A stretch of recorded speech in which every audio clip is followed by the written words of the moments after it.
Bienvenue dans le jour 15 du programme du sauteur affûté. Aujourd'hui, on va regarder les 4 lois pour ancrer vos nouvelles habitudes. Alors, aujourd'hui, je vais vous parler donc des 4 lois pour ancrer vos nouvelles habitudes. On va commencer aujourd'hui simplement par regarder la loi 1, d'accord? On va faire une loi par jour à partir d'aujourd'hui. Vous aurez également l'entraînement numéro 9 et puis avec l'explication des nouveaux mouvements dans ce nouvel entraînement. Alors, les 4 lois pour ancrer vos habitudes, les voici. On a d'abord, première loi, rendez-la évidente, toujours en parlant de votre habitude. Rendez-la attrayante, rendez-la facile et rendez-la satisfaisante.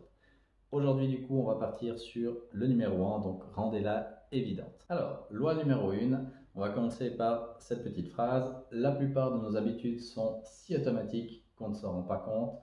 Le but est d'arriver à les identifier avant de les changer. Ça, c'est ce qu'on a fait hier quand je vous ai demandé d'identifier 10 habitudes que vous aviez dans la journée ou que vous faites quotidiennement et d'arriver à les identifier.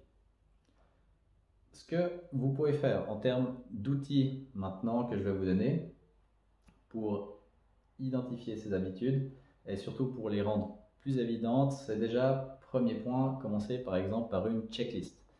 Une checklist des habitudes, ça veut dire que dans l'objectif de la personne que vous voulez devenir, par exemple dans le cas de notre programme quand même, une personne sportive ou active, vous allez faire la liste de toutes vos habitudes dans la journée, ou en tout cas des 10 qu'on a vu hier, et puis vous allez chaque fois mettre si c'est une habitude positive, négative ou neutre par rapport de nouveau à la personne que vous voulez devenir. Par exemple, se laver les dents, ça va être quelque chose de neutre, d'accord?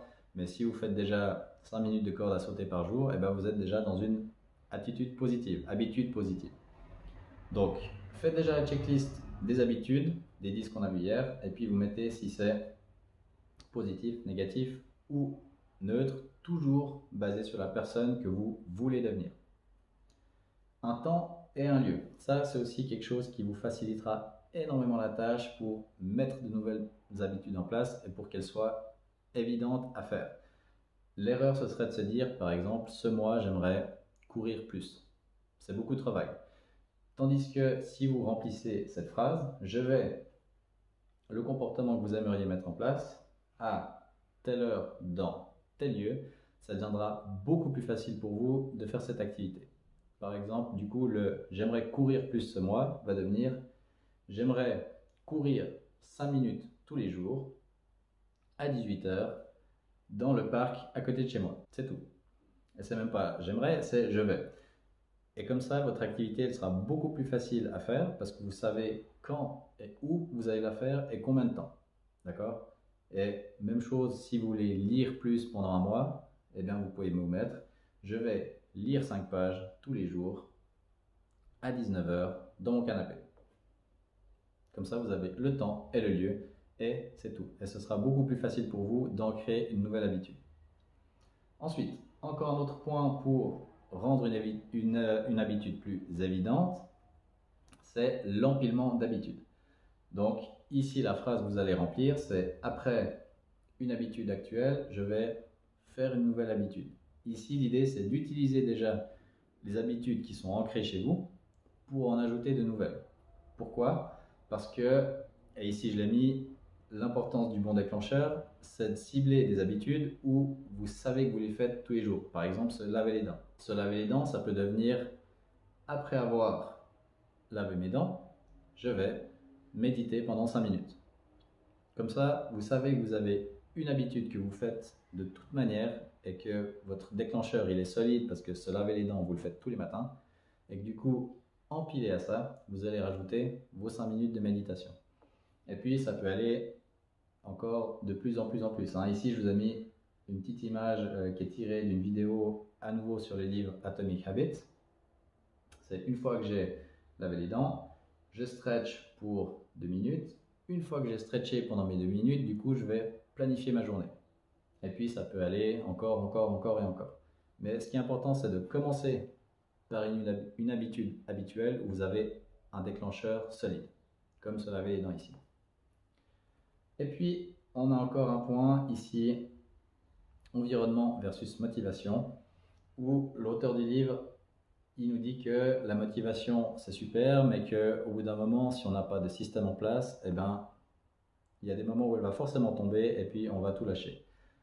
Par contre, du coup, si on optimise notre environnement pour de nouveau la personne qu'on aimerait devenir, ce sera beaucoup plus facile pour nous de mettre des habitudes en place et de les garder. Donc ici, comme phrase, il y a un endroit, un usage, et puis c'est pour rendre, par exemple, votre canapé le lieu de lecture et de rien d'autre. Si pour vous, ici, l'objectif, c'est de faire plus de sport, eh bien faites que votre salon, ce soit votre nouvel endroit d'entraînement. Vous mettez votre tapis de yoga devant votre salon, comme ça, au niveau de votre environnement, eh bien, vous savez que quand vous venez dans le salon, eh bien, vous allez sur votre tapis de yoga et vous vous entraînez. D'accord? Donc, optimisez votre environnement de sorte que les choses sportives ou que vous aimeriez mettre en place soient aussi plus faciles à faire parce que vous avez agencé votre environnement pour. Et puis, pour finir et pour éliminer une mauvaise habitude, comme ici on veut rendre une bonne habitude évidente, on va vouloir rendre une mauvaise habitude inexistante, donc invisible. Si vous voulez arrêter de passer trop de temps sur votre téléphone, eh bien vous le laissez à côté pendant 1 heure dans votre chambre et puis vous ne le touchez pas. Par exemple, si vous mangez trop de biscuits entre les repas, eh bien arrêtez d'acheter des biscuits. C'est aussi simple que ça. Donc pour rendre une de vos habitudes évidentes, vous avez 4 points en tout cas ici que vous pouvez mettre en place. Et puis pour supprimer une habitude mauvaise, eh bien simplement rendez-la invisible. Aujourd'hui, entraînement numéro 9, entraînement de circuit training aujourd'hui ou dans l'échauffement. Vous allez récupérer des sauts réguliers, le boxer skip, les sauts alternés et les sauts tempo. Tout ça, c'est des sauts que vous connaissez, comme d'habitude, 30 secondes par exercice, pas de pause entre les exercices, 15 secondes de pause à la fin du bloc et on fait le bloc 2 fois. Ensuite, vous aurez 1 minute de pause et puis on attaque avec le bloc principal où vous allez retrouver les side hops qu'on a vus au début de la semaine, les fentes avant, les jumping jacks et puis nouveauté aujourd'hui, le squat à une jambe et puis la course sur place qu'on va voir dans les vidéos qui suivent. Donc ici, pour ces circuits training, c'est toujours 30 secondes d'exercice, 10 secondes de pause entre les exercices et on les enchaîne. Et puis en termes de série, faire le bloc 2 à 4 fois selon le temps que vous avez à disposition, votre envie et puis la niaque du jour que vous avez. Alors, le squat à une jambe, j'ai pas la vidéo, mais ici, l'idée ce sera simplement de vous mettre en équilibre sur une jambe et puis de fléchir le genou. Évidemment, comme le squat, plus vous allez bas, plus ce sera difficile. Ici, la seule chose à laquelle je vous demande quand même juste de faire un petit peu attention, c'est d'essayer d'être aligné, ici je vais le montrer avec ma souris, entre la hanche, le genou et puis la pointe de pied, d'accord? On essaie de ne pas avoir le genou qui part trop à l'intérieur. Un petit peu c'est ok si vous avez l'habitude d'avoir ce schéma-là. Mais si vous pouviez optimiser un petit peu le mouvement, essayez d'être aligné hanche, genou, pied, d'accord? Et puis de profil, ça ressemble à ça, donc une jambe dans le vide et puis on descend ici sur la jambe droite le plus bas possible. Ça, c'est le squat à une jambe. Et puis la course sur place, ce sera simplement courir sur place en levant les genoux, sans corde à sauter. Donc ici, l'objectif, ce sera lever les genoux à la même hauteur pendant les 30 secondes et puis garder de nouveau le même rythme pendant les 30 secondes. D'accord? Rien de bien compliqué sinon. On peut passer à la suite. Donc, à faire pour aujourd'hui. Mettez en œuvre une action dans chaque catégorie des astuces de la loi 1. Ça veut dire dans ce qu'on a vu pour la rendre évidente. Donc, faites une checklist, définissez un temps et un lieu pour une nouvelle habitude. Vous pouvez utiliser l'empilement d'habitudes. Et puis, le dernier, agencez votre environnement pour votre nouvelle habitude. Et puis, pour supprimer une habitude, rendez-la invisible. Ensuite, faites le défi de la semaine, donc vos 30 squats à faire sur la journée. L'entraînement numéro 9 des circuits training. Et puis, comme d'habitude, évaluez votre forme du jour. Et puis, nous, on se retrouve demain pour la suite. C'est parti pour cet entraînement numéro 9 du jour 15 avec au programme du circuit training. Dans l'échauffement, des sauts réguliers, boxer skip, sauts alternés et des sauts tempo. Et puis dans le bloc principal, on va alterner les side hops avec des fentes avant. Et puis on va retrouver également les squats à une jambe, de la course sur place et les jumping jacks. On va partir tout de suite avec l'échauffement dans 15 secondes. Donc pour commencer cet échauffement, on va commencer avec les sauts réguliers. Donc vous pouvez prendre votre corde à sauter. Allez, départ dans 5 secondes. Et c'est parti. Allez, saut régulier, 30 secondes. Pour l'échauffement, je le rappelle, 30 secondes par exercice. On a 4 exercices à faire. Pas de pause entre les exercices, on les enchaîne. On aura juste 15 secondes de pause à la fin du bloc et on refait le bloc 2 fois. Allez, 10 secondes et puis on va enchaîner avec le boxer skip, toujours avec votre corde à sauter. Allez, c'est parti, boxer skip. Donc ici, on transfère le poids d'une jambe à l'autre, toujours avec les 2 pieds en contact au sol. Ici, pas besoin tout de suite de mettre beaucoup trop de rythme, d'accord? C'est l'échauffement. Donc on y va tranquille, on se chauffe gentiment. Allez, 10 secondes. On commence à jouer un petit peu avec nos appuis. Allez, 5 secondes avant les sauts alternés. Et c'est parti, saut alterné. Un pied de chaque, un petit peu comme de la course sur place. Et on fait aller notre corde, c'est excellent. Gardez le rythme, ça peut commencer un petit peu à vous chauffer dans les avant-bras, c'est normal, il n'y a pas de souci. On est là pour ça quand même.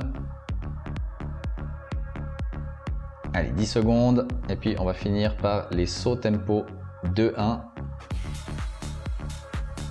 3, 2, 1 et c'est parti. Les sauts tempo, donc ici à chaque fois on va alterner un appui à 2 jambes dans l'appui du milieu, suivi de lever une jambe avec un appui sur une jambe. Donc là ici on va passer de 2 jambes, une jambe, 2 jambes, une jambe. Voilà, et puis on lève les genoux à chaque fois. Même chose, vous levez les genoux à la hauteur que vous voulez, tant que vous gardez cette hauteur pendant les 30 secondes. 5 secondes, 3, 2, 1 et c'est la pause. 15 secondes de pause et puis on va repartir avec la même boucle pour finir l'échauffement. Dans 10 secondes, on reprend la corde et on va repartir avec les sauts réguliers. 3 secondes et c'est parti. Allez, les sauts réguliers. Si la première boucle était trop facile et que vous sentez que vous pouvez pousser un petit peu plus, allez-y seulement, d'accord? Le but c'est quand même d'être chaud à la fin de l'échauffement et pas avoir l'impression que c'était une balade de santé quand même. Allez, 10 secondes, c'est excellent, on garde le rythme. Allez, 5 secondes et puis on va enchaîner directement avec le boxer skip. Allez, tac, on essaye d'enchaîner sans poser sa corde entre deux.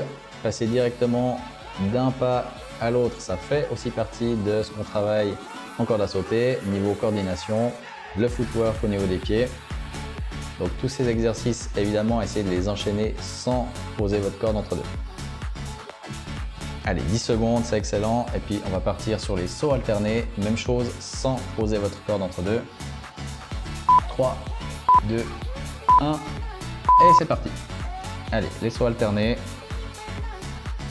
De nouveau, vous pouvez mettre un petit peu plus de rythme si la première partie d'échauffement était trop facile.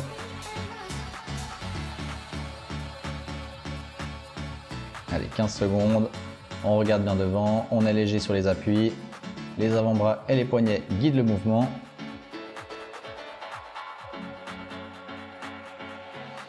Dans 3 secondes, on repartira avec les sauts tempo pour finir l'échauffement. Allez, et on lève ce genou, une jambe à la fois. C'est excellent. Comme ça, on travaille à la fois votre cardio gentiment, on vous chauffe le corps, surtout les membres infs, aussi un petit peu les membres supérieurs avec le fait de tenir votre corde à sauter dans chaque exercice et votre coordination avec le travail au niveau des pieds. Allez, 5 secondes avant la pause de 1 minute cette fois-ci. Parfait, 1 minute de pause. Profitez-en pour bien vous hydrater, bien récupérer. Parce que, je le répète, dans la suite, vous aurez à chaque fois 30 secondes d'effort, 10 secondes de pause. Donc les 10 secondes de pause ne vous permettront pas de boire ou de faire quoi que ce soit. Ce sera juste pour souffler un coup avant de repartir pour la suite. Donc profitez de ces pauses d'1 minute pour vous hydrater.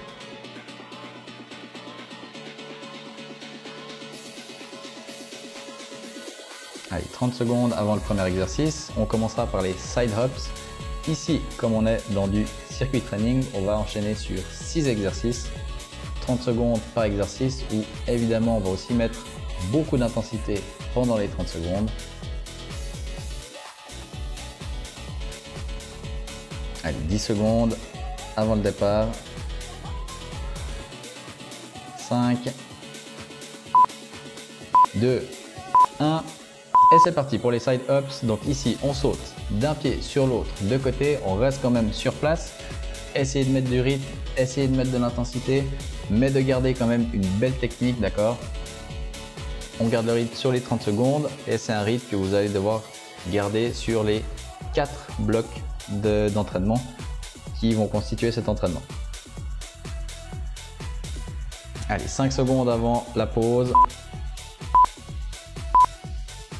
Et pause. On va enchaîner ensuite avec des fentes avant. Donc vous pouvez rester debout. 5 secondes avant le départ. 3, 2, 1. Et c'est parti. Fente avant ici. Vous pouvez alterner pied droite, pied gauche à chaque fois en avant. Ou alors si vous savez que vous allez pour les 4 blocs, vous pouvez simplement faire les 30 secondes sur une jambe et puis le bloc d'après faire les 30 secondes sur l'autre jambe. À vous de voir comment vous voulez le faire et à vous de choisir ce qui vous convient le mieux. Allez, 8 secondes, c'est excellent. 5, 4, 3, 2, 1 et la pause. Super. Allez, jumping jacks pour enchaîner, ça vous le connaissez. Dans 5 secondes, 2, 1. C'est parti. Allez, les jumping jacks, donc ici je le rappelle, quand on lève les bras au-dessus de la tête, on écarte les jambes et quand on ramène les bras contre le corps, on ferme les jambes. Et puis ici, même chose, on met de l'intensité, on met du rythme, on se donne à fond pendant ces 30 secondes. Vous avez 10 secondes pour récupérer entre deux, donc envoyez la sauce.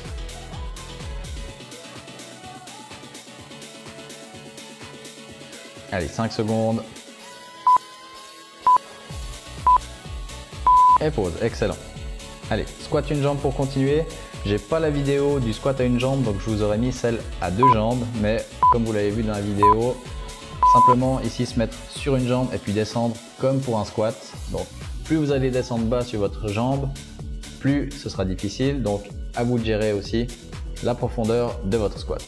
Je le rappelle ici, j'ai l'image d'un squat 2 jambes, mais vous allez faire un squat une jambe. Si c'est trop difficile, vous passez à un squat une jambe ou vous descendez moins bas sur votre jambe, c'est aussi simple que ça. Allez, 5 secondes, 2, 1 et pause. Super, on va enchaîner avec le squat une jambe cette fois sur l'autre jambe. Il y aura de nouveau la vidéo du squat 2 jambes. N'en prenez pas compte, d'accord? Regardez juste le compteur des 30 secondes. Allez, c'est parti. Squat du coup une jambe sur l'autre jambe. Même chose, on règle la profondeur de son squat. On essaie de garder une belle technique. On essaye de garder un alignement hanche, genou, cheville. D'accord? On n'essaie pas trop d'avoir le genou qui vient à l'intérieur. Un petit peu, c'est ok. Mais on n'essaie pas trop de forcer ce mouvement-là. Allez, 8 secondes. 5, 4, 3, 2, 1. Et pause. Super. Et puis, on va finir cette boucle avec de la course sur place. Dans 3 secondes. Et on est parti. Donc sur place ici, on vient lever les genoux et on court simplement. On essaye de garder notre intensité dans la hauteur de nos genoux et puis dans le rythme qu'on met. On essaie de bien coordonner les bras avec les jambes pendant tout le mouvement. Allez, 15 secondes, c'est excellent. On continue, on perd pas la hauteur, on garde le rythme, c'est excellent. Allez, allez, allez, allez, allez, allez, allez, allez. Vous y êtes presque. 5 secondes avant la pause. 2, 1 et pause. Super, excellent. Vous venez de finir le bloc numéro 1. Il vous en reste encore 3 à faire derrière celui-là. Donc je vous laisse sans autre laisser couler la vidéo et puis vous avez qu'à suivre à nouveau les blocs qui vont s'enchaîner. Moi je vous laisse ici pour les commentaires. Profitez-en pour bien vous hydrater et récupérer pendant cette pause d'1 minute. Et puis je vous souhaite un super entraînement pour la suite.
not a choice. I'd always choose love.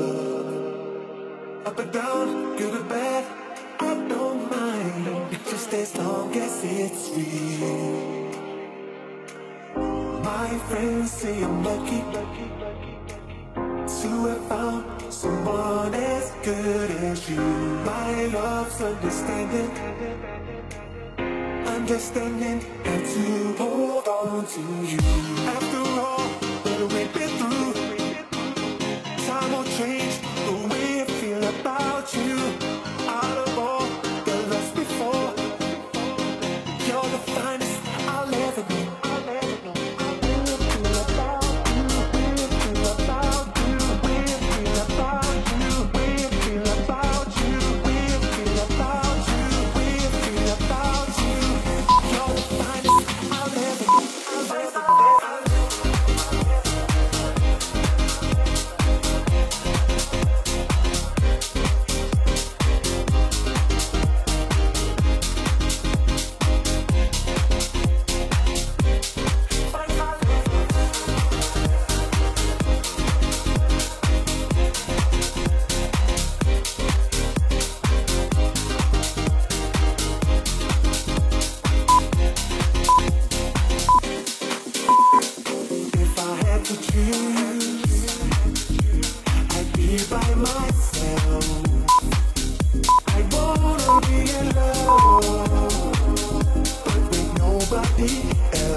Should be glad.